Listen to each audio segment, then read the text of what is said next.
राजधानी रायपुर समेत पूरा प्रदेश के अलग अलग जगह में आज शाम की रथ यात्रा निकालेगी। एमा भगवान श्री कृष्ण, भाई बलराम और बहन सुभद्रा के प्रतिमा ला सजा के रथ में पूरा नगर भ्रमण कराएगी। जगह जगह लोगों मन ए रथ यात्रा के स्वागत करीन और मन ला गजा मूंग के प्रसाद घलो देगी से रथ यात्रा के उत्साह पूरा प्रदेश में महसूस करे जात रही से। एबेरमा मुख्यमंत्री भूपेश बघेल, राज्यपाल विश्वभूषण हरिचंदन और राज्य सरकार के कतकुन मंत्री और अधिकारी मन घलो प्रदेश के जनता ला रथ यात्रा के बधाई और शुभकामना दी हैं। भगवान जगन्नाथ की यात्रा शहरों में, गांवों में बहुत ही श्रद्धा पूर्वक निकाली जाती है। भगवान जगन्नाथ, बलभद्र और सुभद्रा जी की रथ यात्रा निकली है।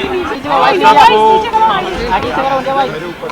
रथ यात्रा की बहुत बहुत बधाई, शुभकामना। ब्यूरो रिपोर्ट, उटलंघा न्यूज।